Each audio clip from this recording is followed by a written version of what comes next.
Okay, let's first recap what we discussed in the last lecture. We started our first lecture of 8, talk about polymer conformation. So it's a size of single chain, how does it behave? And last lecture, we asked everybody a very important question. How do we count the size of a single string of polymer coil? Just one individual. You can imagine it's like something either dissolved in a dilute solution so that one chain is very separate from each other. So you can just focus in on one. But we wanted to understand what is the dimension of that. We want to understand, what's the size of it. So we introduced the two concepts. One is called a contour length.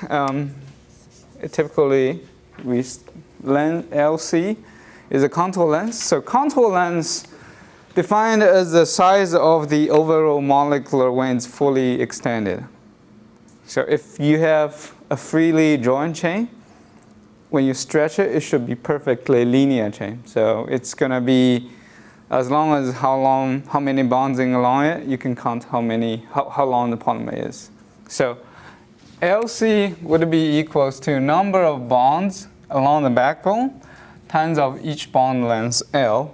And we talked about, example is polyethylene, and we know that it can be spanned like 20, 30 microns. Amy? For the length of the individual bonds, does that take into account, like, if the bond angle is like this, is it the length of the hypotenuse of that? Yeah, so that depends on the model. Depends on what model you're talking about. So if we are in the scenario of freely joined chain, which means freely joined chain defined as bond angle can be random, so it's just freely joined, no definition of angle. In that case, contour lengths don't need to be taken into consideration of bond angle. But for some model we will talk about today, freely rotation chain model, that's where we will discuss the bond angle will have some impact. Okay?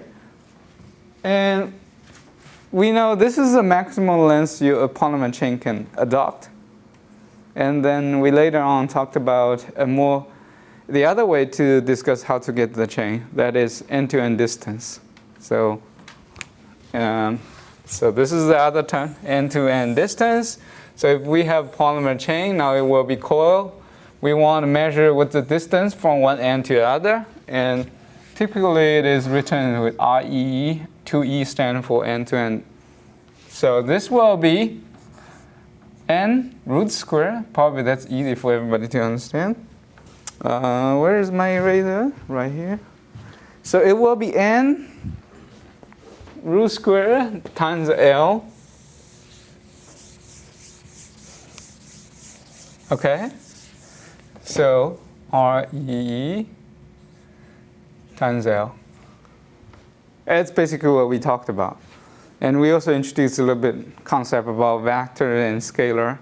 I heard Dr. Ma taught it again, so hopefully everybody now knows the difference between two. Yeah, please. On the top one for contour length, I thought we had to multiply it by 2 because the bond distance, because there was the half bonds on each end. Very good question. So I like this question a lot. So in the discussion, we sometimes there is a factor of 2 times into a number and another L. So this is degree of polymerization, dP. And don't confuse this N versus this N. I'll explain again why. What's the difference and similarity? And in the test I had previously with previous class like 2020, 2021, there's usually like 10-20% of students will confuse those two concepts. So let me elaborate again. I'm glad you asked this question. So let's use polyethylene as an example. So what is N? Non-capitalized. N here defined as number of bond along the backbone.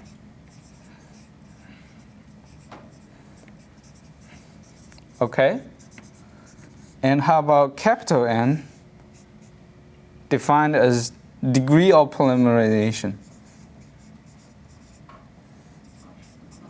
All right, so Now the first confusing you will have is this n should be equal to this n, but one is capitalized, the other is not. So just be careful for that. But historical reason, this is always written as non-capitalized n. But here we should define this as a degree of permutation. So let's use 1 millimolecular weight, grams per mole, what we did. And if we divide by 28 grams per mole, that will give you capitalized n, degree of permutation, okay? And since we are talking about number of bonds, because each dp, or within this brackets, we have 2 carbon-carbon bonds. That's why they're a factor 2. But just don't confuse with these 2 concepts. So if you have repeating unit has 10 bonds, again, you're going to use the molecular weight divided by monomer molecular weight, whatever in that bracket, and times number of bonds. Okay? So is it clear? Anyone has more questions along this line? Okay, great. So hopefully we can eliminate that 10-20% this year. That will be my biggest proud of your class. Nobody confused with degree of permutation and number of bonds along the backbone. Okay? So going back here, when we talk about contour length and end-to-end distance, question, Emily? dp is equal to total volume of molecular weight by monomer molecular weight. dp, yes, degree of permutation, yes. Do you need another example? We can talk about polystyrene. Let's use another one. So we talked about polyethylene, 1 milling PE. So Joseph helped me last time. So the degree of permutation will be 1 milligrams per mole divided by 28. Okay. So how about 1 milling of polystyrene? Another commonly used polymer. So what's the structure of polystyrene? So it should look like this. You have a benzene ring at the bottom. So, right? What's the repeating unit's molecular weight? We need to count. Count how many carbons in here. So, all right, this is going to be a challenge one. Any volunteer tell me what is repeating unit's chemical structure? It certainly has carbon and has hydrogen. So how many carbon and hydrogen here? I think it's 8 carbons. 8 carbons, correct. There's 6 on this benzene ring, and you have 2. And how many carbons? All right, that could be a bit confusing, right? I'll give you a hint. This is all CH bond. So you got a 5 here. There should be 1, and there's H2. So 3 on top, 5 on the bottom. You should have 8. Okay? So if you calculate, this is 96 plus 8 should be 104. So if you want to calculate dP for PS, it will be 1 milligrams per mole divided by 104 instead of 28. Okay, clear?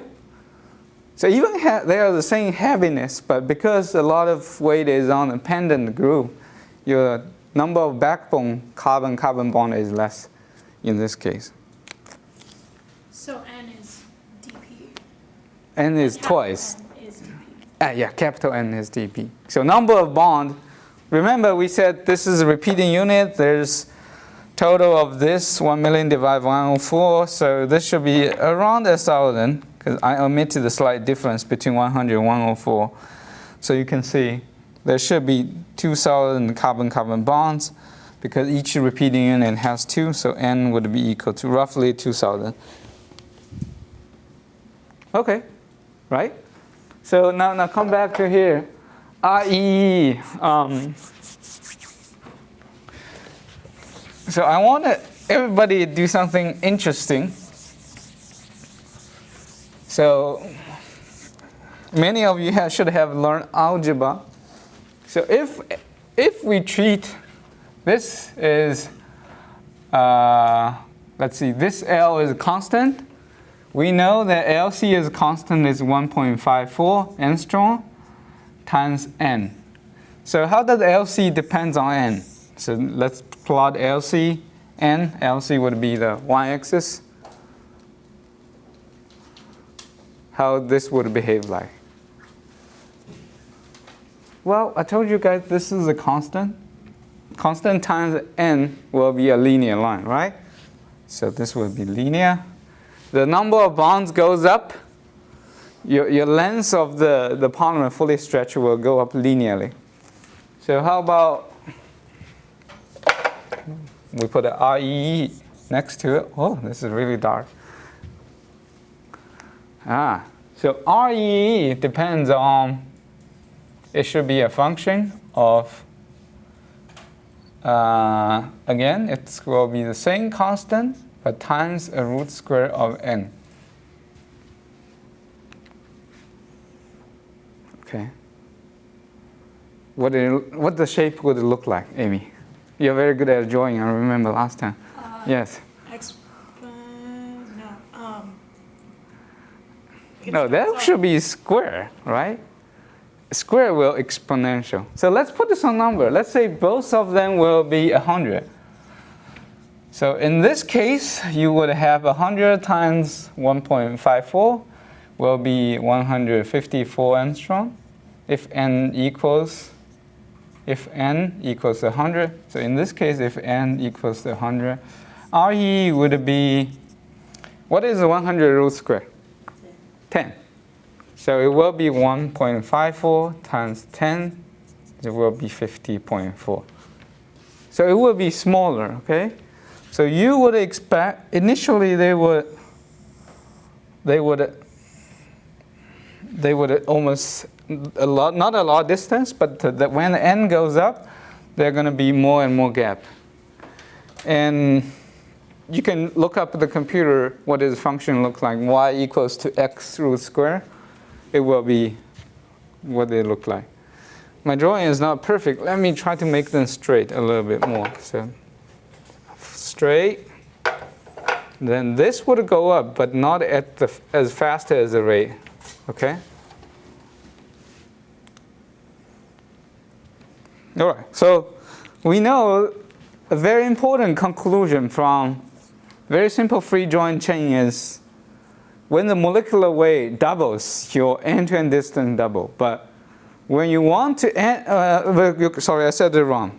When your molecular weight doubles, your contour length double, but your end-to-end distance only increase by twice root square will be 1.4 times. If you want double your end-to-end distance, you need to quadruple your molecular weight. Okay, does that make sense now? So you need to make the molecular weight much bigger in order to go up. Okay, that summarizes everything we learned from last lecture. So we all know that free joint chain is too unrealistic. So for today's lecture, we're going to talk a little bit about slightly more realistic systems. And we will talk about 2 additional systems. So we're going to go from 2 unrealistic romantic systems to be more realistic. So what are these? A bit more realistic. So for free joint chain, so we know a few parameters. So let's define a few angle. So use this graph. We know the bond length is fixed. How about, now that we have 2 angles I want to discuss here, help everybody to understand. There's one angle related to bond angle theta. Theta is one bond goes out. So a freely joint chain model, your bond angle can be from 0 to 180 to 160. So certainly this bond angle theta is random, right? It's going to be a random number. It's equally probability between 3 and 160 degree. So it can be anything. How about this angle, let me define it as a phi called a dihedral angle. This is phi. So what is this angle? So when you look at a bond, if you look at 1, 2, 3, 4 along the backbone for carbons, if you fix the angle, if this angle doesn't change, or this angle doesn't change, phi is basically these two that are saying. If they don't change, but you can still rotate within the plane. Okay, let me explain one more time. So think about this rod is fixed, non-movable. I'm gonna hold it, squeeze it, so it don't go anywhere. It can't bend this way or that way. It just stay in place.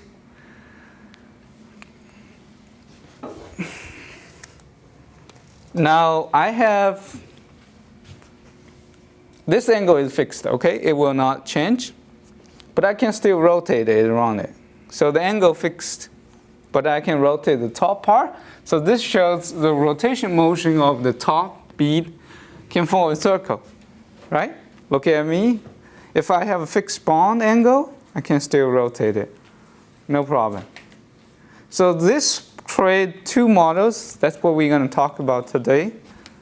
So this is a freely joined chain model. And we're going to talk about what today is freely rotation model. Okay, so you can have an angle, you can have a bond angle, but the bond can freely rotate around it. Does that make sense? So this theta is always locked, but I can rotate around it like an axis. Yeah, Joshua.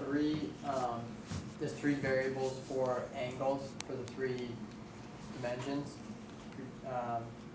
in the ways of rotation. So you have theta, and then you have phi, right? And then you have, is that gamma? Yeah, gamma is actually, it's a good question. There are actually just two. Just two. Because this gamma is 180 degree minus theta. Oh. It's basically the same. Okay. The only thing is changing is just theta and phi. Theta, phi.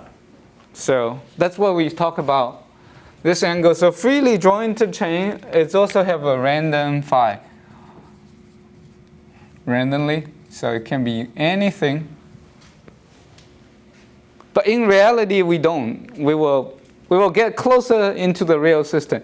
So one first step, we want to go from idealized model to a real polymer system is think about what if we not just fix a bond, but we also fix this angle, theta, but let the phi still take a random motion. Okay, so in this scenario, you will generate a bond, just can swirl around it. If it's just one bond, it will just rotate. But remember, this now can rotate around this bond, so it can go this way, right? So that will be more realistic. If we fix the angle particular to 109 degree, that is the carbon-carbon bond angle for polyethylene, for example. So you have CH2, because CH2 adopt an angle of CH2, next CH2. We show this angle is 109. What if we fix this? So what's going to impact on our contour length, LC and REE, end-to-end distance?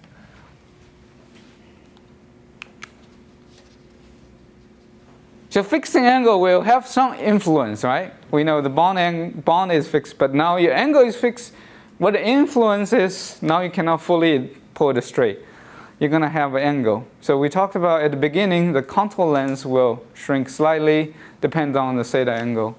But what about the end-to-end distance? Will it go up or will it go down? We know that in the free joined chain, we have end-to-end distance. Let's write on here. REE equals to N of power half times L. So first,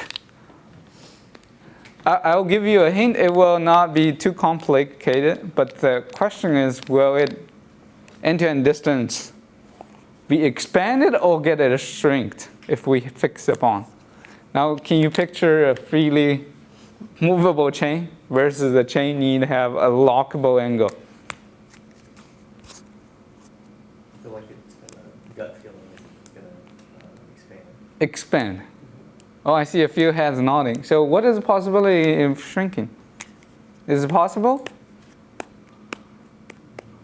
I mean, it's possible, but I feel like the difference between having any angle go anywhere versus forcing it out, just by having it forced to go out a certain distance each time from itself. So nobody hands clear on the betting table. Everybody put their chips down. No one bets goes down. Okay, let's see. I think that's a safe bet. I would bet that too. If the bond fixed, it is fully extended. Is it fully extended the count? No, don't need to be. Let me give you a bond angle. Let's say if my bond angle is a fixed 90 degree, it's always need to be 90.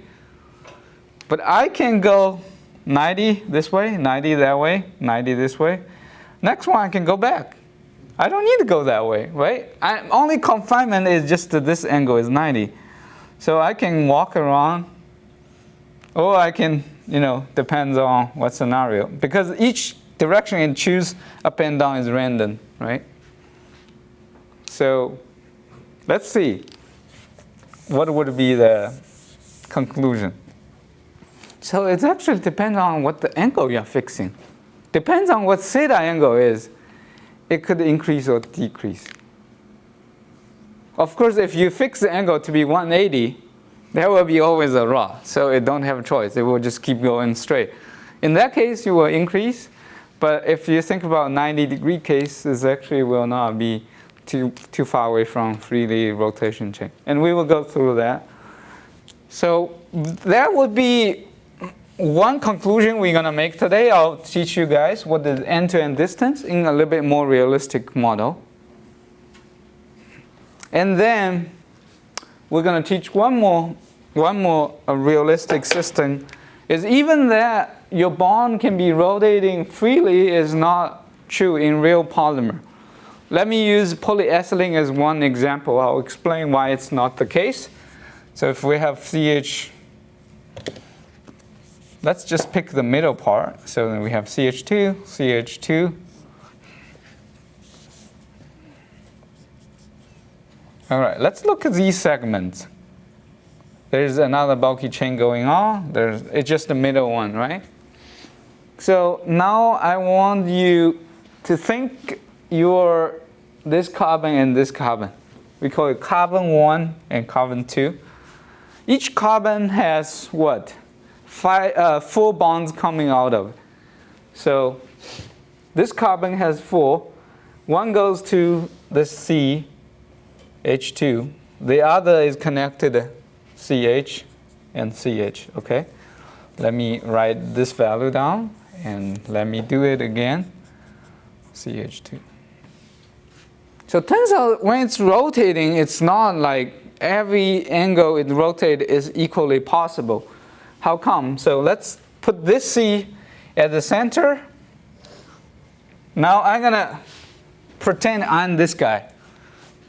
I'm pretend myself is this carbon. If I look at my neighboring carbon, what am I going to see? I'm going to see him standing in the center. Then I'm going to see he has 3 arms. It's a little bit weird.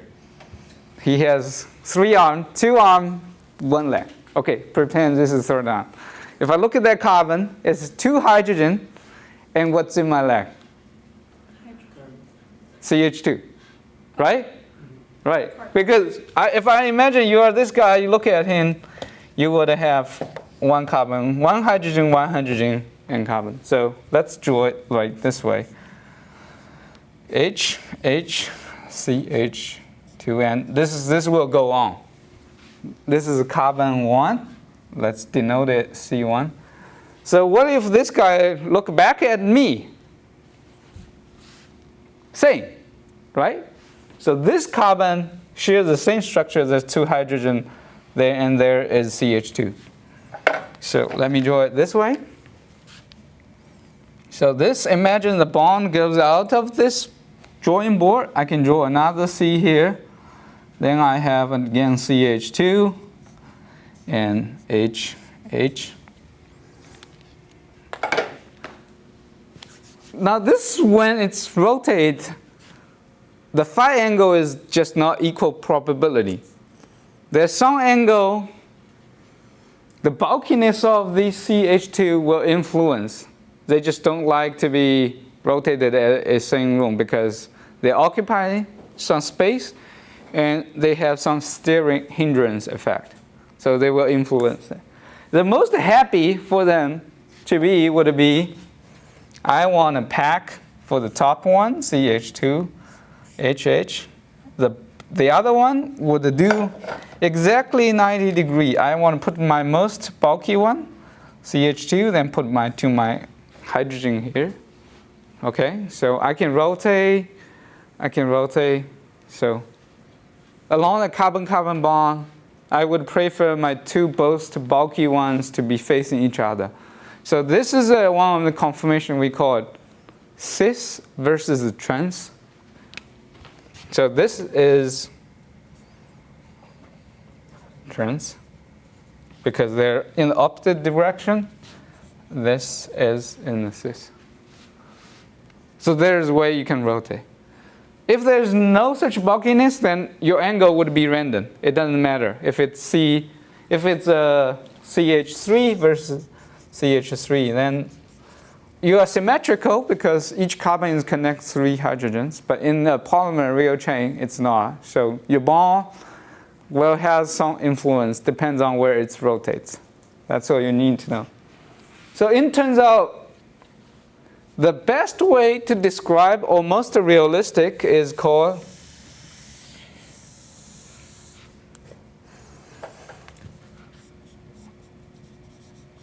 hindered rotation chain. So what is my hindered rotation chain model? So that means it can rotate, but during the rotation, there's just a few areas he feels really comfortable. He don't want to rotate out of that motion.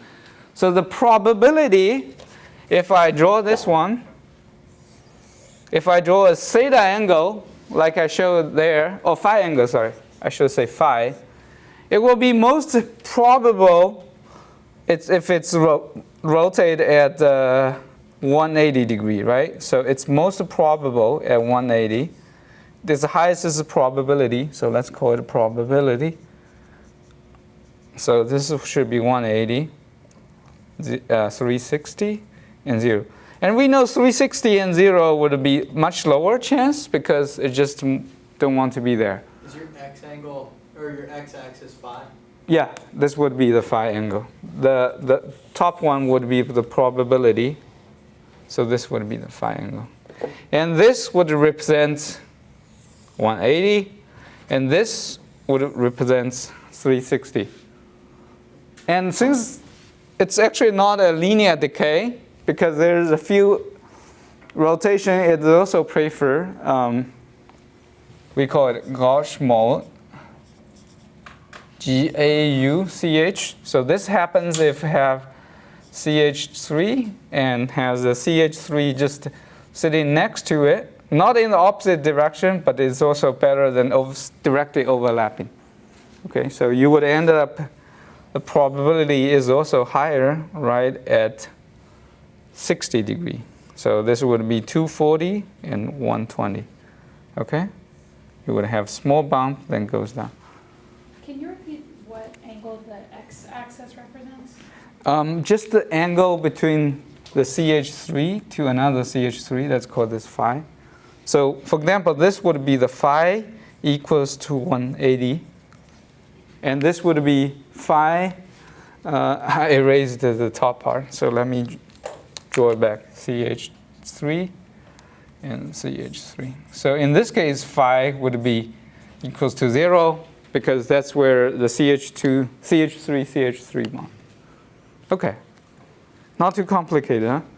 So all you need to know is we have 3 models, and going from freely joined chain to freely rotation and hindered rotation chain, we start to mimic more realistic polymer. Much, much more realistic. So for example, we can claim this is actually fairly close to a polyethylene model. Wait, question, So please. on the probability versus Yeah, rotation angle. rotation graph, Mhm. what is there a classification for the 120 and 240 degree? Yeah, we call it a Gauss mode, Gauch. Let me see. I missed that. I might have that in the later part. Yeah, here. So Oh, okay. it's basically, this is a potential, so it should be just a flip. Potential means it costs least energy to sit here instead of here. But you can see the trans has the lowest energy because they just sterically there's a least hindrance. So if you look at, so this is the trans, when CH3 is directly on the opposite side, so it will be very, very easy to sit. So there is no bulkiness when CH3 just, hitting each other, interference with each other. Okay, so now let's talk a little bit about the difficult part is how do we calculate REE, end-to-end distance, for those a little bit more complex model but more realistic freely rotation chain and free hinder rotation. This one we have solved. It should be just n root square L. What about these two?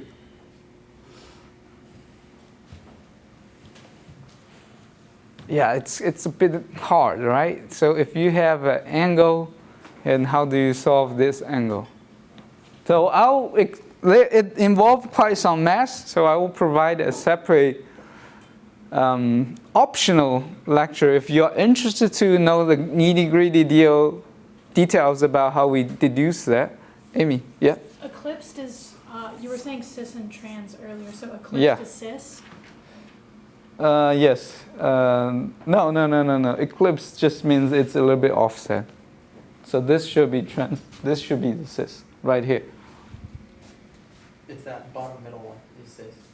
Yeah, this should be exactly sitting on top of each other, but Okay, it's so hard. eclipsed is like any kind of overlap. Partial overlap. Cis is only when the bulky groups are overlapped. Yeah, Okay. correct. But all you need to know is this relates to the phi angle. This will impact. It's not. If your potential is a straight line, that means it doesn't matter if it's at 0 or 20 or what random number 86. They will equally happy, right? But this you can think about. If you're sitting in this angle, it will not be happy because it can just rotate slightly off and sitting here in a local minima. That will make your chains be more comfortable. It's like in a very busy train. Everybody's just packed. You don't want everyone like packing each other. You can rotate, find more room. You will definitely do that. Same for the polymer chain at nanoscale. So I was talking about the mass involved for doing this conformation of freely rotation chain and hinder rotation chain. So I'll first talk about answer, then I'll explain why.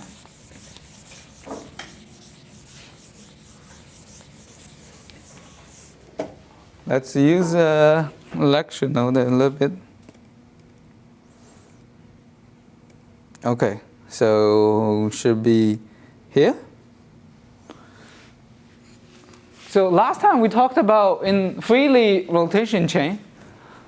In freely joint chain, we can group all these vectors into the self-term and cross-term.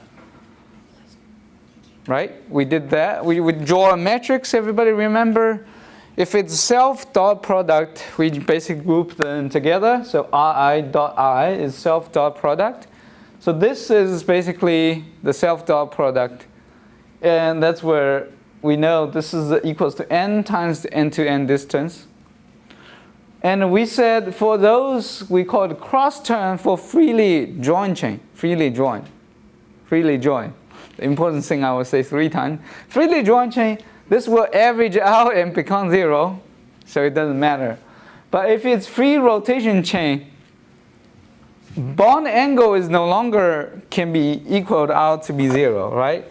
Your Ri dot Rj, remember the dot product will be equals to length of I, the scalar, times Rj scalar, and times the bond angle. This is where the bond angle comes in. So if we have a bond angle theta equals to 90, if my bond and next bond is 90, cosine 90, 0. So if your bond angle is 90 degrees, it's a special case for freely rotation chain. It will become freely joined chain. Okay? But most of the case, your theta is not 0. So let's use the example as 109 degree. So this will not, so this cosine theta will not be 0. So we cannot directly take this out. And I said I will omit the mass, but if we do the mass, this will be what we can simplify the second half of the equation. So this is still the self-term equals to NL squared, and this will be what the cross-term we can simplify too. Amy, I know your face looks very confused. That's why we omitted a big chunk of the mass in between. So if you want to know the mass, take a read.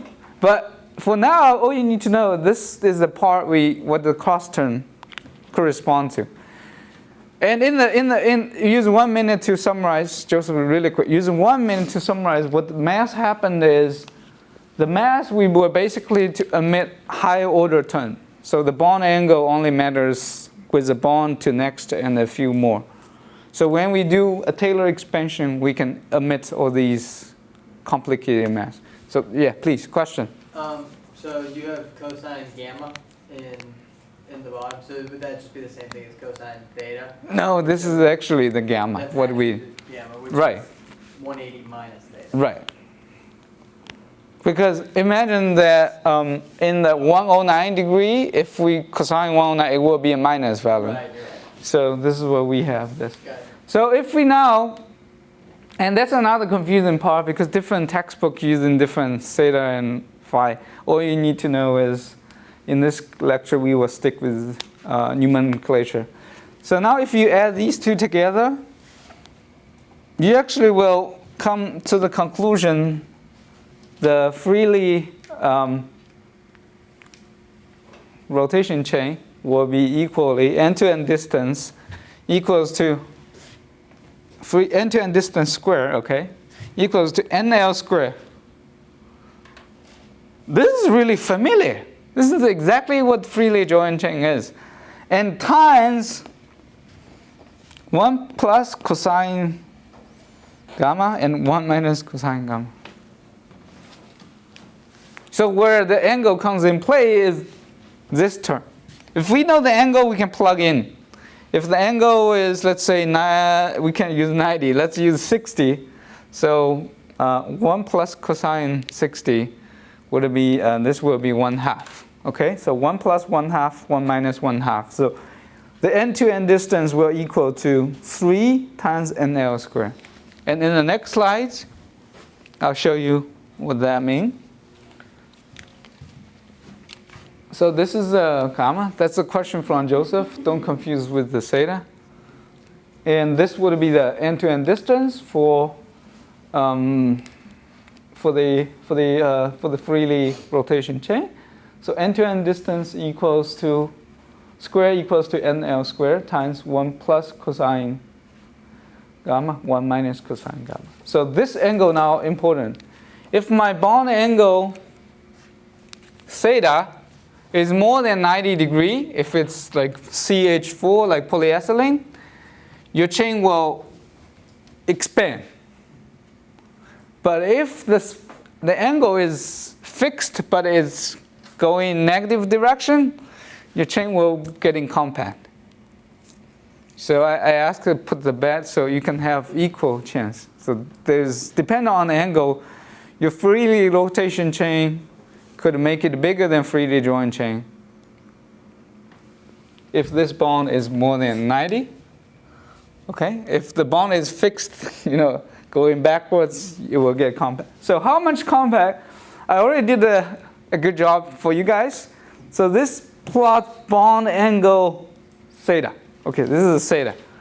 Bond angle theta versus this constant factor. So remember, free joint chain is end-to-end distance NL1, NL times 1. So this will be freely joined chain. So if your bond theta angle is 90, it's the same length. Even the bond angle is fixed, is equal to freely joined chain. If your bond angle goes up to the right, 109 degree, you can see your chain will expand. The bigger the angle, it's fixed there, this constant will go up very quickly. In other words, your chain will expand. End-to-end distance will expand if you have fixed forward-looking angle. It could shrink in the other direction if the bond angle is fixed at 60 degree, which means this goes backwards 60 degree, it will shrink. Jen, yeah. Yeah, R squared 0 is the same thing with RE. Yeah, that's the thing. That's the thing. Yeah. Yeah, okay. Just the end-to-end distance for freely rotation chain model. And this, again, is another graph for everybody to understand how the bond angle impacts the dimension of your polymer. So what are we plotting? This is end-to-end distance. So you can think of it as a number. This is n is degree of polymerization. The more n, it will go bigger. So this, you can see the bond angle will shift to the absolute value. We have two observations. If your bond angle is 90, this is freely joined chain. If your bond is phi, it will go up. But if it's the same n degree of polymerization, the theta angle is bigger, you will have a bigger value. You will have bigger increase. Amy, yes? So I'm like a little confused as to which bond angle you're referring to. Like up at the top, when you say bond angle is greater than 90 degrees, do you mean gamma or theta? Theta. So, all right, let me do it one more time. I know. So wait. Let me write on the slide so it clear all the confusion. Let me write here. R theta equals NL 1 plus cosine phi or gamma 1 minus cosine gamma, not phi. Not phi. I write it wrong. So in this case, this is always the angle of 1 minus theta. And throughout the discussion, it's always the theta is what we talk about bond angle. Okay, so everything except for that equation, you're talking about theta. Yeah. You in some textbook, they actually direct write as theta. It's also possible. You just flip the sign.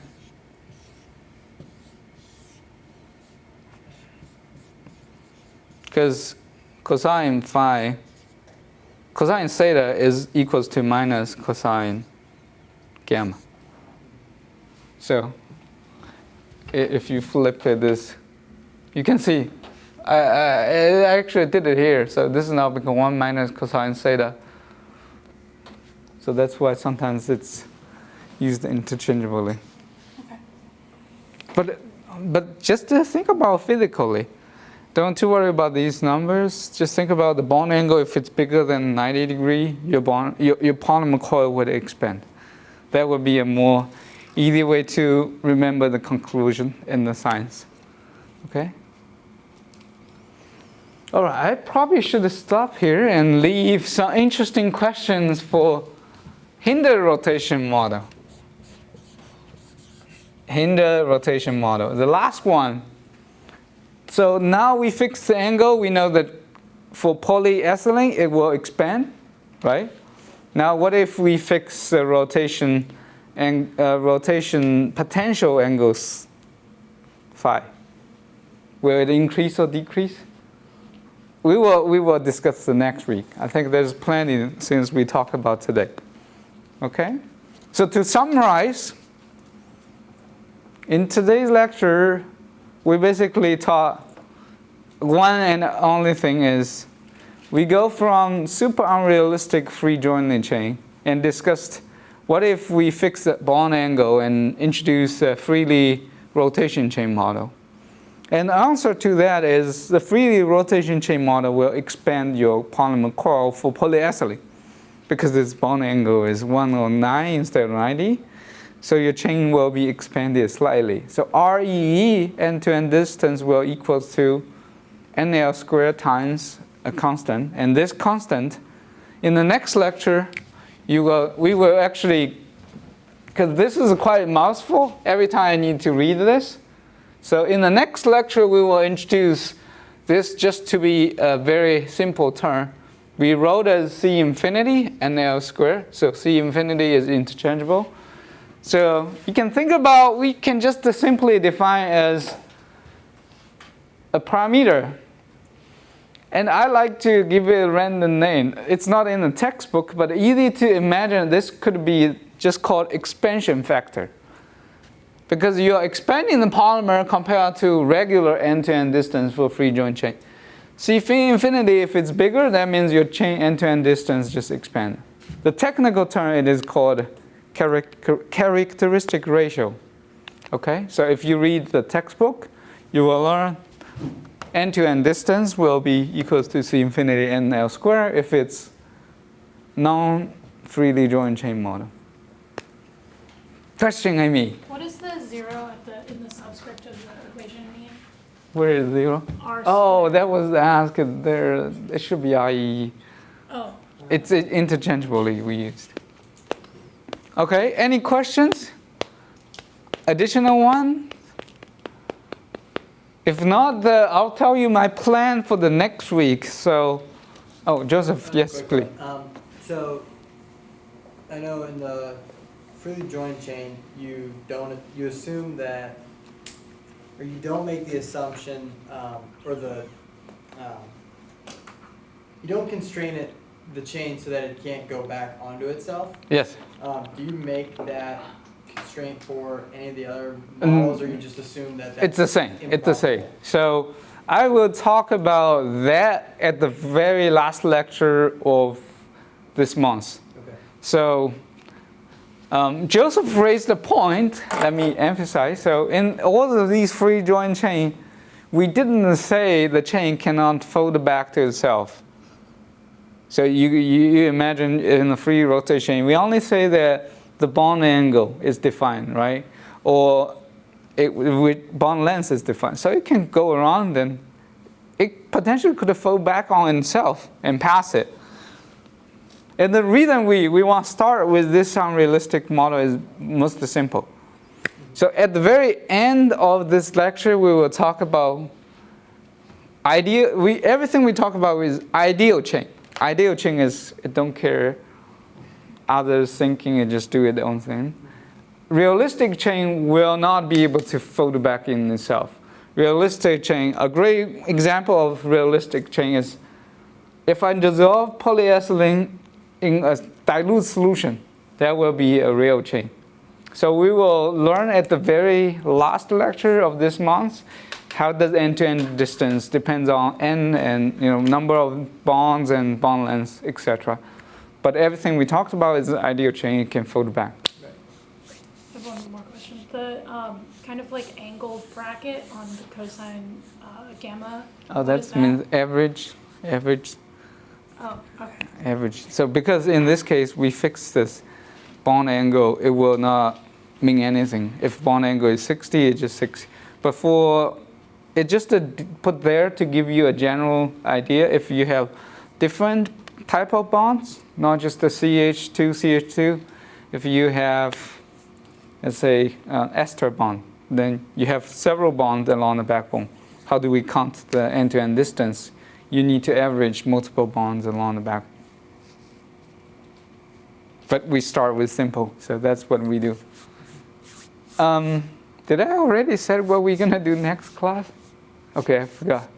There was two good questions. So next lecture, we will summarize everything we want to say about all these idealized chain models, so freely joined chain, freely rotation chain.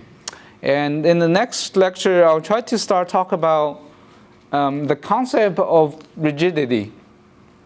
What I mean by rigidity is, how do we tell if one chain is more rigid than the other? It cannot be captured by end-to-end distance because, this is an example. So if your molecular weight goes up, you're always going to be bigger. So end-to-end distance depends on molecular weight you look at. But if I draw two examples, you will be able to understand. So in this polymer A, this will look like this. Polymer B will be significantly rigid, so it will look like, it will be more rigid, right? In extreme case, it will be a rod. Inorganic nanoparticle has a possibility, or carbon nanotube will be really straight. So how do we define which one is more rigid, which one is less rigid? And I'll give you the answer, IE is not a good one. Because I always can make this molecule bigger so that the end-to-end distance can be from here to here, and I can always polymerize my polymer shorter. So you can see this RE is bigger than the bottom, but it's not a good comparison. So we will introduce another physics terms to describe how rigid the chain are. That will be the plan for this Thursday, okay? With that, let's wrap it up, and I'll chat with you guys this Thursday.